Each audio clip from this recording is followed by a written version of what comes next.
Okay,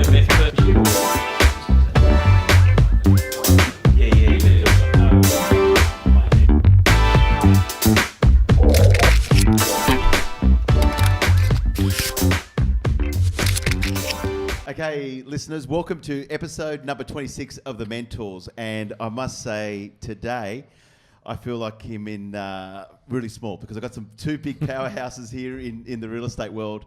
Obviously, one of our mentors, Matt LaHood, and Clinton. You're not a powerhouse, like you're like me. You're under me. You're under me. No, you're a massive powerhouse. But also, we've got a really special guest here, which I'm super honoured and to have Leanne Pilkington, CEO of Leanne Simmons. Pilkington. Sorry. Pilkington. Pilkington, sorry. I'm just going to call you Leanne. That's fine. Leanne. And CEO of Leanne Simmons, but also the president of the REI of New South Wales. So, Leanne, thank you for joining us and stopping by. Oh, yeah, that's my pleasure. Thanks for inviting me. So, Matty, let's get the story right. You guys have never met, right? No.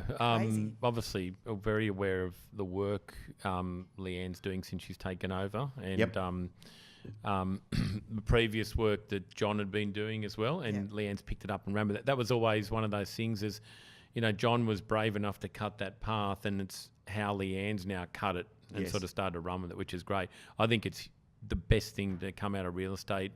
In my 30 years, I've seen this pathway to professionalism. Yeah. And I saw you, Leanne, the other day saying some people may not take it up, or I think that'd be absolutely insane, personally.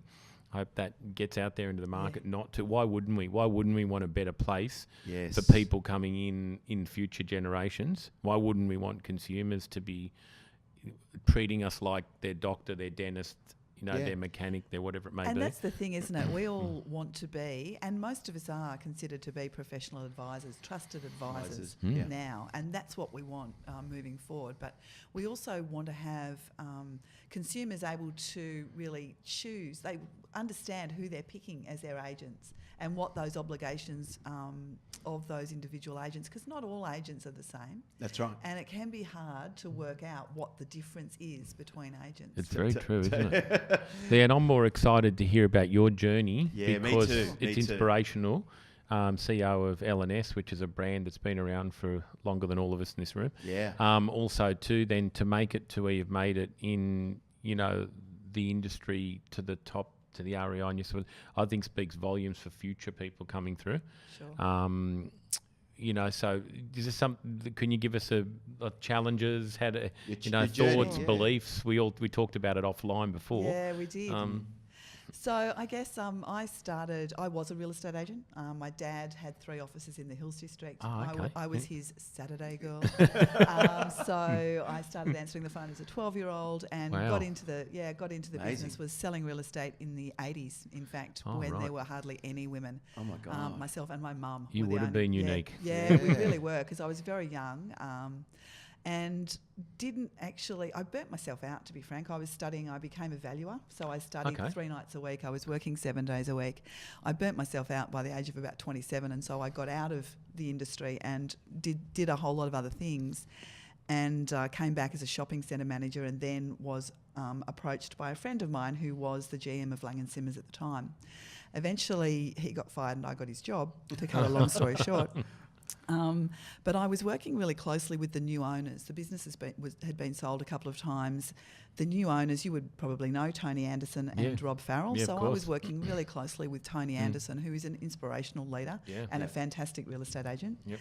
And I always saw myself as a really good number 2. Tony would go out being his charismatic self and make promises, and then I would run around behind him making sure that all those things were done.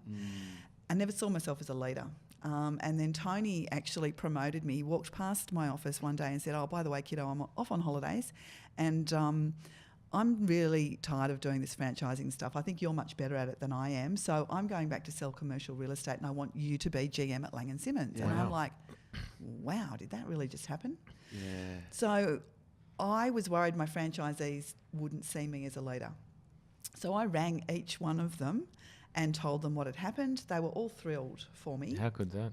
And then I rang a couple of them back going, I know you're excited about this, but can you tell me why you're excited about it? And overwhelmingly what they said to me was, we know how much you care about us, care about our business, and care about the Lang & Simmons brand. Wow. And people just want to know how much their leaders care.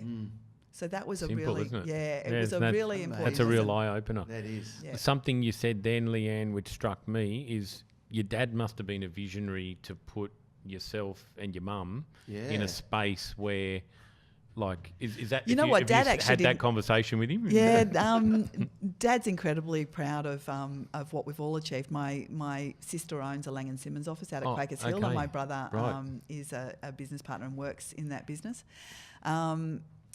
Dad actually got very sick. He started the business from nothing, and not long afterwards got very ill and couldn't work. Mum had been at home with kids. I was 12. And she had no choice. She hadn't been working for 12 or 13 years. She had no choice. She had to go in. She's a trailblazer herself. Yeah, she had to go in and woman. run that business. Yeah. And we were all a bit, surprised, to be frank. Mum was a secretary before that. I mean, think about when we're talking, Mum and Dad got married in the early 60s. And so, Mum ended up actually being a really good agent. And it was something that none of us really saw coming, but she was really good because she was just very empathetic. It's a good story, isn't it? Yeah. Well, you can see where the DNA comes from. Yeah, probably. Beautiful. So you're sort of, in a sense, you're trailblazing. You're now trailblazing, which is awesome. Yeah, thank you. And it's inspirational because there'll be a lot of people listening to this, male and female. But let's take the female path, and I was mentioned to you offline about. Yep. Our vision and what we're doing. I've always had superstar females, if you like to call that word, people with never sometimes thought that they could be a good number one. Yep. And we've encouraged them to be number one, and they've been superstar number ones. And I was mentioning we've got a lot of them here with us now. Yep. If you're in the industry and you're listening to this and you think you can't, it's a Henry Ford moment, isn't it? Whether you think you can or you can't, you're right. It's so true. I just didn't realise what I was capable of. I really didn't. Wow. And I see that, so as you know, we've got a group of women, real women in real estate. We have events called Catch Up with the Property Girls. And to be frank, I never saw the point of women's events. I was never one to go to women's conferences. I think on reflection, I was so busy trying to fit in with the boys because I've always worked in male-dominated environments. I think I was so busy trying to fit in that I didn't actually think about the importance of those sorts of events. So eventually, after being nagged by our friend Joe Black and a few others for a while, I put on our first event. I emailed a dozen women in Sydney that I knew had networks and said, do you think this is a good idea? Within 2 weeks, we had 65 women come to our first event in Sydney. And I just stood back and I went, okay, there's obviously a need for it. And the need is that men and women communicate with each other differently. Totally, yep. And a lot of women do lack in confidence, and all they want to know is that they're not alone. Yeah. They want to look at people that have been successful. We've had, myself, Sherry Storer. Yes. Sherry's awesome. Steph Dobra, Val Timms. Yes. Even your group, Bethwyn Richards. All kinds of wonderful women in part of this group, and they all stand up there and say, you know what, I doubted myself too. I didn't have the confidence, but I took that step, and look where I am now. I think it's a human thing, male or female, to doubt. Look, I've coached a lot of people over the years, and a lot of people don't have belief, full stop. But it just seems the industry hasn't embraced females. But now everywhere it goes. If you're looking at states, and we often do follow the states, the biggest realtors, if you like, that's the word they call them over there, are female. Right? Yeah. And which is awesome. But I think too, on the last Mentors, I think we covered this from memory. Clinton, you might remember, as we talked about male or female.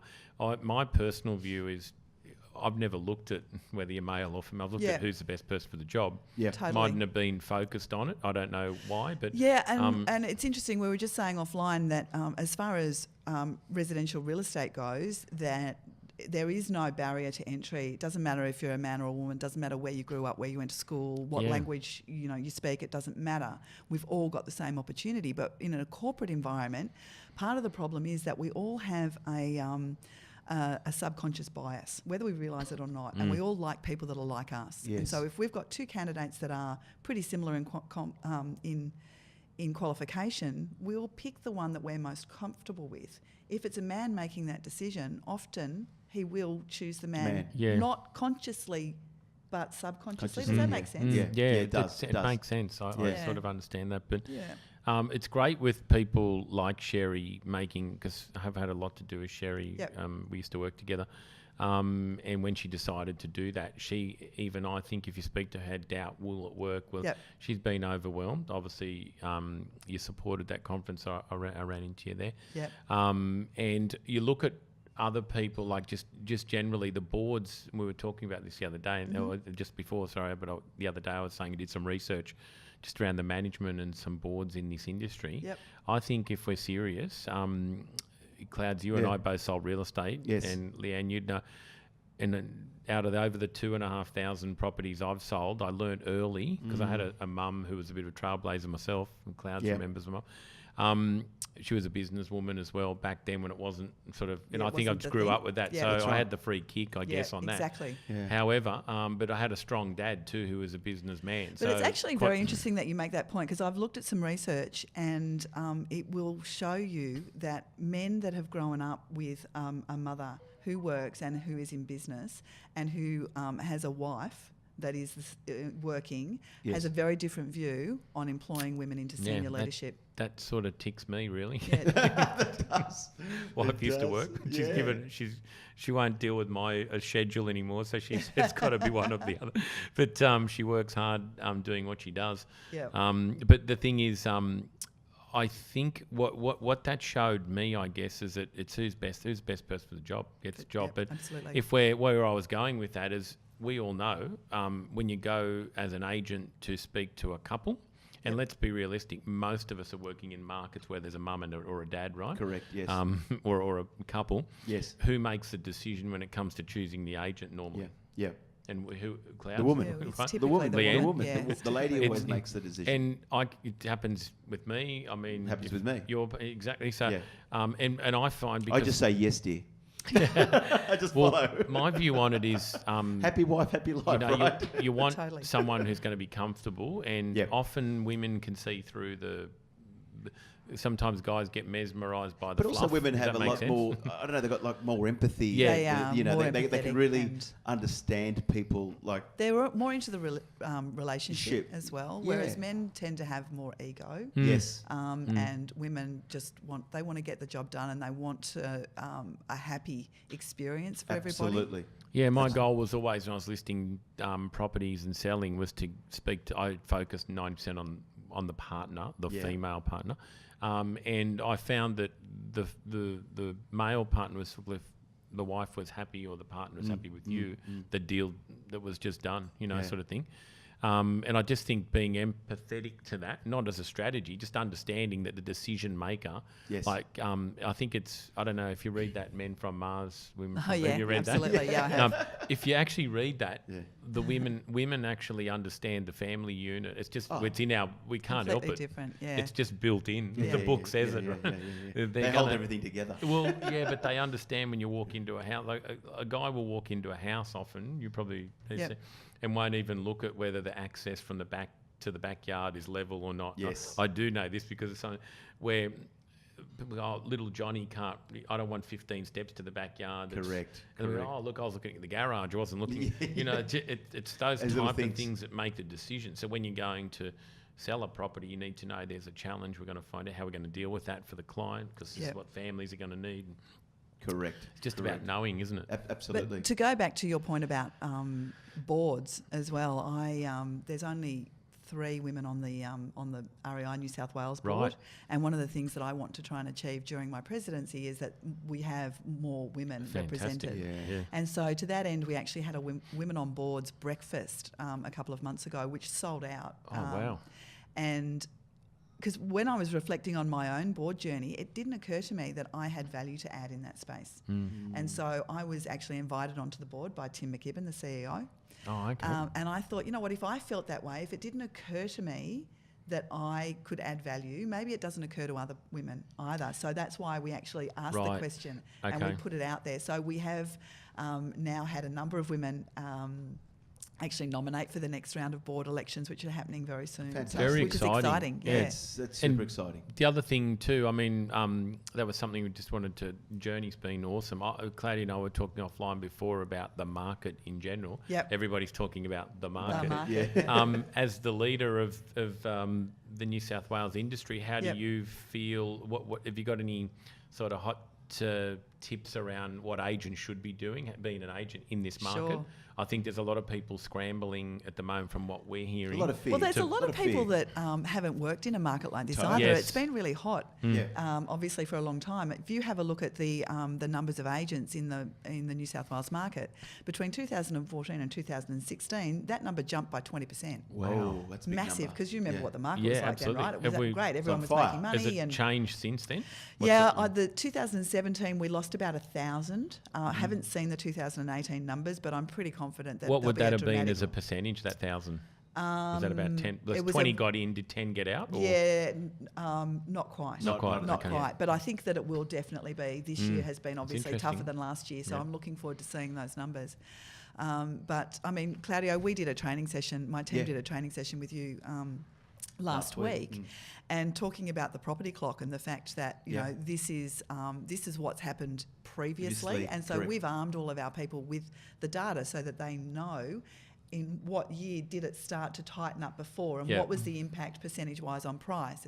All looking of that, at so the history, looking at the patterns that have occurred in the just before. exactly right, so that people are more armed to have those conversations with the vendors. Because from a vendor's perspective, and I'm going through this right now, we were looking at subdividing. We live on half an acre. We were looking at subdividing, and it was worth about $1 million more as 2 blocks of land than it was as a house. Yes. Now it's worth about $200,000 more as 2 blocks of land than it was as a house. Wow. Because the price in land where I live has dropped pretty significantly, and it's sort of, for me, it's like, how can that be? Yeah. You know, that was only a few months ago. That doesn't make any sense. Yeah, so that's right. we need to arm our people with all of the logic data. and And the the correct data. data. Yeah. And also, too, one of the things I've been coaching through our team is it's a good time to have a look at your own personal situation. The market, we seem to live towards a market, so everyone gears up. Look, this is never going to end. Your income's going to be up here, and your expenses. Buy the Porsche, for heaven's sake, just buy it. That's sort of where I was going, Leanne. You got there before me. Sorry. But, you know, your income's here, your expenses end up here. So I think it's our duty as leaders, and it's certainly in my game, in my company, is I'd feel a duty of care to the younger crew coming through to say, look, good time to repack your bags, I guess. You know, like have a look what's in your handbag, tip it out, and put only back in what you need, in other words. Move out of this 3-bedroom penthouse up here and move into a 1-bedroom studio in that's Potts right. Point. And because the market's, you can't live above your means, and the market will be the market, so you adjust accordingly. Well, I think for a lot of agents, it's been consumption, right? Like the more money you make, it's consumption. Yeah. Like, I'll buy It's very easy 5 to fall suits into that, instead- absolutely. you know. Absolutely. Yeah. What's your business plan? Yeah. What's your new business plan? Correct. And I don't mean go into a huddle and stop. It could be spend more money in certain Could areas. be. It could be But also remember increase. Yeah. that really easy thing that my dad taught me when I was a little girl, pay yourself first. Yes. So whatever it is that you are going to save out of your salary, out of your bonus, out of your commission, whatever it is, your super and your savings, do that first, and then you know what you've got left. That's Yeah. exactly right. So would you think sometimes in this market, for example, Leanne and Matt, just what would you do? Would you be scaling down your business a little bit? Do you think in terms of people that you have on your team? Like if you, I'll give you an example. Like I had a text yesterday from a gentleman. I won't mention his name because I haven't asked for his permission, but he works out in the Waitara market, and he said to me, there hasn't been one sale this month in Waitara in apartments. Not one sale. Wow. And generally, there's 15 to 20 that occur each month. Okay. And he has a team of, there's 1, 2, he's got a team of 3, including himself, that's 4. Mm-hmm. So is it times like that where you're sort of saying, well, we're not getting the volume in, it's not happening, do I start to, reduce my team a little bit? Is that something you do as much as we want to, when times are getting a little bit more challenging and the cash flow is not coming in because the transactions aren't happening in terms of sales and listings? What do you do in that sort of situation? There's a couple of answers, I guess. Yeah, and I guess it depends. Good lawyers answer that one, isn't it? Yeah. It depends. I think you've got to look at the value that each one of the team members is bringing to the group, and how accountable are they? How accountable are they? Are they doing everything they're meant to be doing?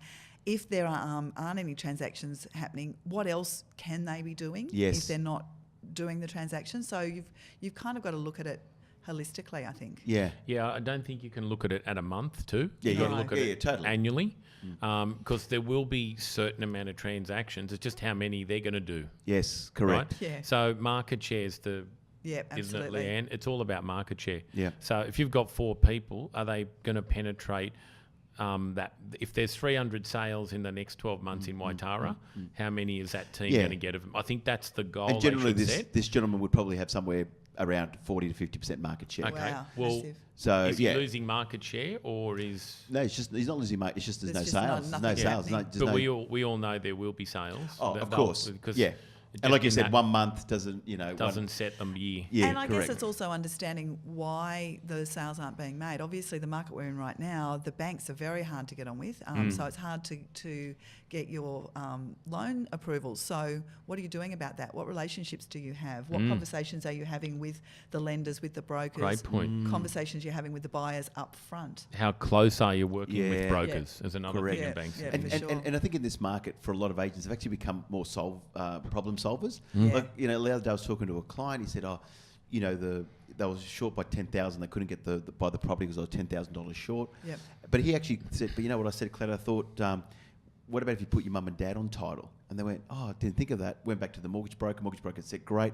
They got the loan approved by just putting their mother and father Yes. on title, so they could, That's service being the loan. creative. But yeah, exactly. So Yeah. it's just something you got to think outside the box in this market. Just Yep. like not just accept it. Oh, they're $10,000 short. Okay, I've lost the And deal. that's what agents should be doing. Yeah. We're not order takers. No, no, no. We are there to try and solve the problems. Correct. Right? That's Yeah. right, Leanne. Because Absolutely. if you're order takers, you're not needed. Yeah. We're going to Correct. be redundant. Like computers will make us redundant if we're just order takers. No, no, exactly, right. exactly. Leanne, I was going to ask you, tying back into the pathway to the professionalism. Yeah, Yep. which is a big movement right now, right? Is Totally. it 3 top things or 2 or 1? I won't put you on a spot for numbers that you see agents do wrong that give this industry that has created. I mean, last time I looked at the scale, I'm not going to make you laugh here, Clouds, but we rated 1 above tow truck drivers last time. No. Yeah, I we're saw. third bottom at the moment. And Car salesmen and advertising people are behind us, and that's all. in the Wow. stock market, they call that a dead cat bounce or something, don't they? Exactly. So we don't want that, right? No, we You know, don't. the ridiculous thing about it is one of the things that people don't do is return inquiries. Right. So if there was agents listening to this that are not been in the game a long time, or agents been in the game a long time, there will be both. Yes. Yep. If you are new, and that's really who we want to influence, the people coming in so we Yeah. can change, and the ones that are in. I'm not saying you can't teach an old dog new tricks, but the newer dogs coming in, if I like to say to use that scenario, we can influence them. Yeah. What is there a top 3 things? So one would be return calls. the I hear calls that and all the the time. and the inquiries coming in. And when I have this conversation with agents, it's like, oh, Leanne, we always do. We always return all our calls. Yeah, it's it's like, you rubbish. know what? You actually don't. It's rubbish. Yes. That's the reality. It's around about, I know a fairly big brand in Sydney did their research, and it was 56% of their calls don't get returned. Yeah. And the incoming inquiries Yeah, from I the think portals, Macquarie right? did a Yeah. bit of, was that Yeah, and it was Yeah. it was quite it was. Why do you think comparable. that is, Leanne? They don't. Do they don't see value in it? Are they distracted? Are they lazy? What is it? Oh, look, I think all of the above, but I also think that agents are just so focused on vendors, they don't worry about buyers. The And next they've got a listing. view. Unbelievable. Yeah, they've got a view that the buyer will find. They'll find the property. The buyer Correct. will come to them. And Yeah. the way the market is right now, that is just not. It's not going to It's happen. not But gonna wasn't happen. it last count? I think Macquarie did this research too. Last count, 30% of people coming through an open home had something to sell. Yeah, you know what I did years ago. So, well, if you're looking for Yeah. vendors, Like, a good place to opportunities are start everywhere. bringing the And buyers back. I actually did research when I did my MBA a number of years ago. I did some research on that very thing, and it was 85% of people coming through opens had either something to sell now or were just starting to research No to way. think about That's seriously. It was even worse. massive, but that was a few years ago. It probably hasn't changed that much. I yeah, mean, Macquarie probably did a not. snapshot. I think they said 30%, Yeah. but I mean, even if it was 20%, Doesn't let's matter, say right? it's if you had 50 people through an open, there's 10 that are going to sell. Yeah. Even at 20%, Yeah. you're saying there's 40 out of the 50 are going to sell. Exactly. Yeah, it really does make you wonder. So that's a major one. Yeah, and during the process communicating with the buyers, because it's not a very transparent process. Do you think so? So if we said three things that Yep. are giving the industry a bad name, one's not returning calls. Would you put that at the top of your list? Yeah, So for sure. that's arrogance, ignorance, complacency, whatever Yeah. you like. Whatever it is, yeah. Second thing would be you're saying that lack of transparency. Lack of Now, transparency, yep. Having dealt with the odd complaint over the years in my roles, that's probably more one of the things. Now, I've found, and I'm not defending any of the places I've worked for, or just the way it's happened, is the agent didn't actually mean to do the wrong thing. Is that what you've found? Absolutely. They just didn't read the play. Yeah. Yep. So they either don't feel comfortable having what might be difficult conversations. Yeah. Yes. Crucial So conversation. they just ignore it and get the deal done, and then all of a sudden it's too late to worry about, because the deal's done and that's really what they were looking for. Yeah. So it's the good thing is you've agreed with me. We're not bad people. No. Oh, But heavens we no. make ourselves out to look bad because we don't communicate. But Maddie, you know what's funny? It's like just dealing with a lot of agents today that I work with. You know, the amount of them that won't have that candid conversation, Crucial conversation. with a vendor, because you know the fear comes out. Oh, I don't want them to think that I'm bad or whatever else, And don't want to upset them. Exactly. Yeah. They're causing more And they're trouble causing more grief. by Yeah. not wanting Totally. to upset somebody. Correct. So, like you sort of said, it's not their actual fault. It's more. Leanne, is there any one specific thing where you don't see the transparency? Is it offers being put forward? Is it not telling the vendor the original price they felt in their guts when they walked into the listing? Is it telling the buyers one price and then selling it? Well, for another hopefully price? we're getting Is it- better. Hopefully we're getting better at that. But just during the process with buyers, just not having that ongoing communication. And I guess part of the problem is that the buyers don't necessarily believe us. Yeah. Right. Yeah. So do you think any of that rubbish that used to happen in the 70s, like telling vendors that 16 people came through an open house and producing the yellow pages when only 2 came through, or whatever it is? And I then don't think we do that sort of thing that anymore. doesn't happen. No, No. it used to happen. That's some of the houses, the big auction houses Sure. trained that way when people started.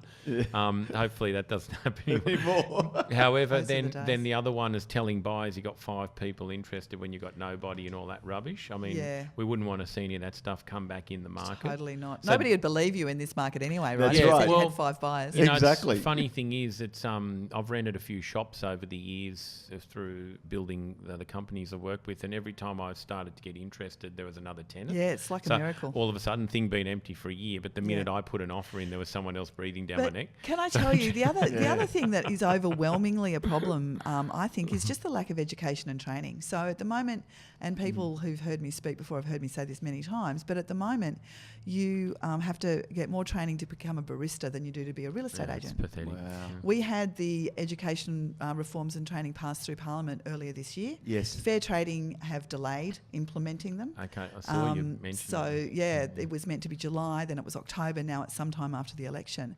But we just need, some agents don't realise what they're doing wrong because they Yeah. don't have a lot of training. They don't That's get right. it. And the only training that they like to go to are to see the rock stars on stage going, I Yes. earn $1 million and look how good is my watch. And here's 12 CPD points. Yeah, and And- his and- 12 yeah. exactly right. They Showing don't up, want to yeah. know. They don't really.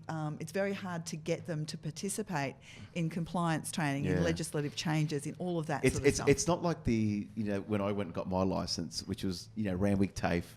Yeah. 2 nights or 2 3 nights a nights a week week for for 3 3 years. years. Yeah, I did it. Yep, me too. and doing Had to trust do it. accounting, It doing forced everything. you to do it. You had Yeah. to turn up. I was there with you, Well, wasn't it? Yeah. well, that's it, Maddie. That's it. The other Exactly. thing, like you're a pilot, they have to go every 6 months and land and do a takeoff and a Go land through and get simulators. accredited. Go through. Yeah. The police have to point their gun every 12 months and hit the target, otherwise Yeah. they lose their shooting accreditation. Accreditation, Yeah. Yep. We just turn up. Yep. Yeah. And put an open for inspection board out and. So it's get great it. that you It's guys are pretty taking ordinary. this initiative here, Yeah. Leanne, for the industry, because I think it certainly Yeah. needs it. And It's been overwhelmingly positively supported Yeah. as well, which is fantastic because Num- we need people like you, Matt, and Yep. and you too, Claudio, to actually support it and to talk about it with your people. No, well, the industry's been extremely good to me. Yeah. And to And me, Claudio yeah. as well. But certainly to me, for 30, I've built a career out of it. I've trained a lot of people. Yeah. I've worked and created some amazing friends. And sometimes you have that aha moment. Well, what's happening? I won't be in it for all my life, but I don't want. It'd be nice to us. Yeah. Yes. That have been gifted what we've been gifted, industry, leave some legacy behind. And Leave give it in a back. better Say- place. Yeah, absolutely. And John Cunningham's got to be mentioned on here too because He's done a phenomenal Yeah. job. I reckon he backed himself when nobody else would. Yeah. Yeah. And let me tell you, he spends so much of his own time and flying around the got country. a business to run. Exactly.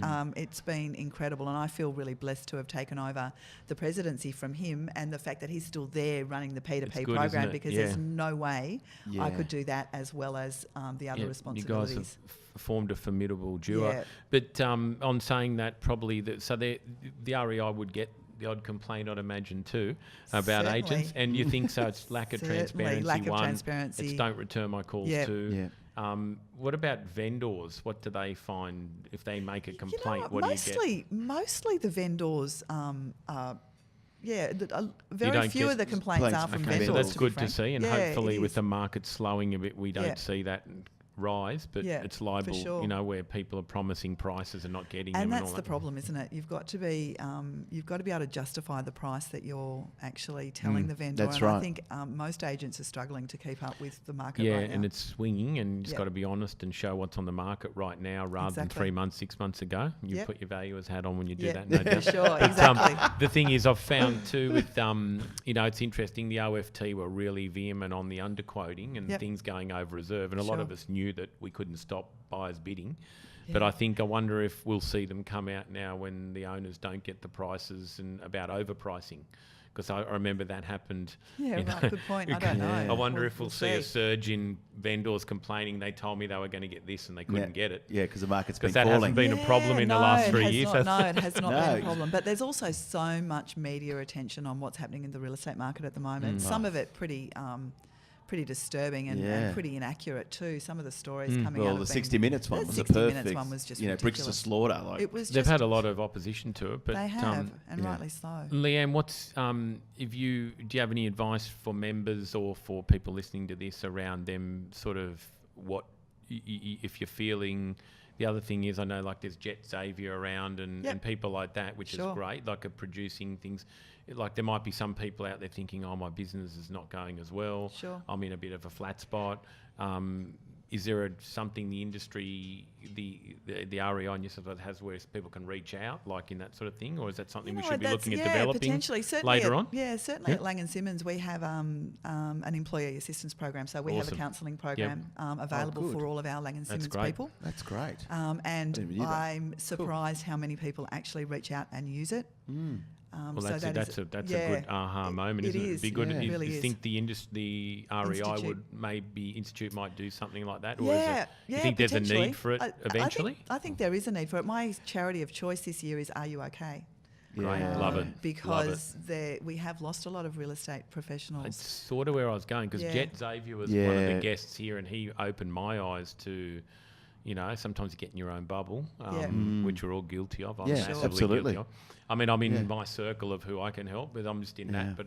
And only got so much bandwidth. But the industry, it'd be good to see, certainly someone who's empathetic to it yourself. Yeah, would be. very much so. Yeah, I'll actually, you know what? I'll have a conversation with Jet. What's your thoughts, Klaus? Mate, Do as you know, when you're we coaching too, you're having a lot Yeah. of emotional conversations Conversations with people, with and a you lot see of- people in a flat spot. And Yeah. we're all competitors, but I don't want to see any of my No, competitors. absolutely. No. If it's about dollars, who cares? You Yeah. can replace the money, but Yeah. you can't replace a person. Yeah. Yeah. Can we? Yeah. So, is it an idea if somebody's feeling flat in opposition to Yeah. somebody, you reach out? I don't know. Do we Matty, create something from I you, agree Klaus, with the you. I mean, mentors? look, being a coach and all my clients know this, I always say to them, like, don't run from me, run to me. So, Yeah. Oh, that's a great saying. rather than, because, I've probably more than likely been in that position. I've been 22 years in the industry. I've sold property, listed property. I've seen cycles go up. I've seen cycles go down. So more than likely what you're experiencing or feeling, I would be in that similar situation. So sometimes for a lot of these agencies, they just want to talk to someone about it, like Yep. what they're feeling. And, there's a lot of financial pressures, there's family pressures. And you know what? Men are not as they won't reach out and have those conversations as easily as women will. No, Yeah. they're horrendous. And the thing is, some agents have this belief you have to. I mean, I've been fortunate from my upbringing that I don't focus on what's left or right of me. I can only control what I can control. But a lot of Correct. people do.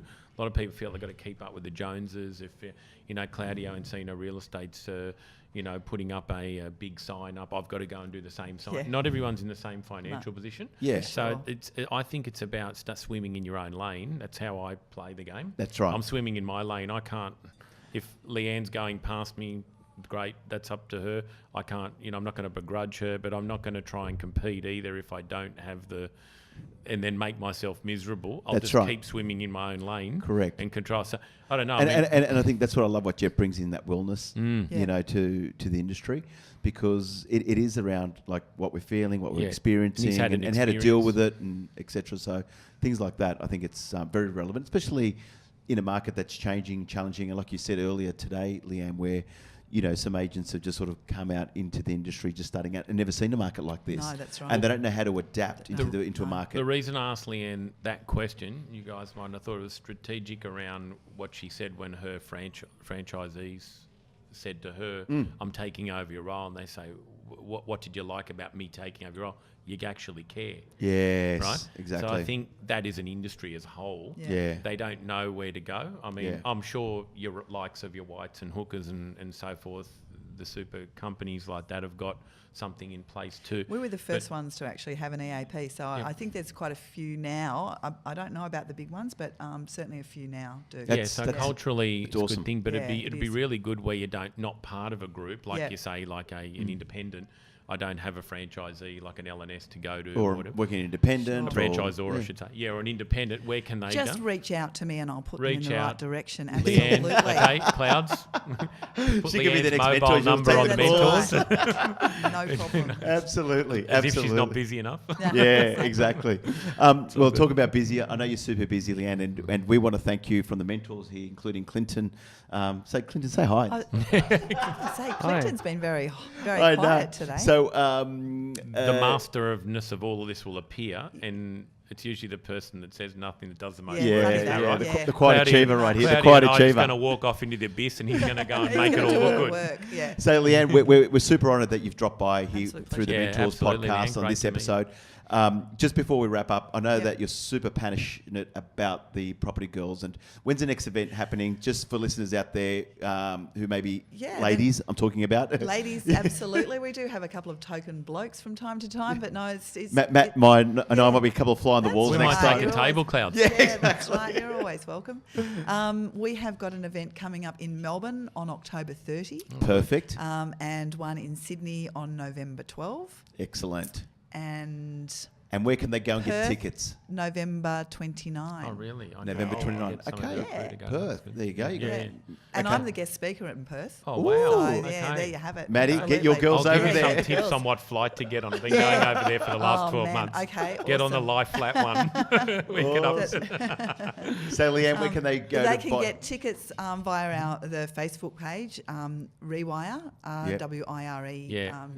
Facebook page. Perfect. We are actually almost ready to launch our website, so that'll be live hopefully within the next 3 weeks. Fantastic. That's great, Leanne. Congratulations. Thank you. And congratulations. Thanks for being congratulations, a leader Yep. Amongst leaders, and that's what we need. We need leadership in this business. Yep. I mean, the industry needs leadership. And women in leadership as well. Absolutely. Which is super awesome. Go the girls. Absolutely. Leanne, thanks so much for dropping in by. That wraps up this episode of The Mentors. Thanks for listening, and we'll catch you on the next Mentors episode. Got something great from this episode? It would mean the world to us if you passed it on. Tune in each week as we mentor a new agent. Have a question? Want to be on the show? Get in touch with Claudio Encina, Matt LaHood, or visit our Facebook page. The Mentors is brought to you by Sprinkler.media.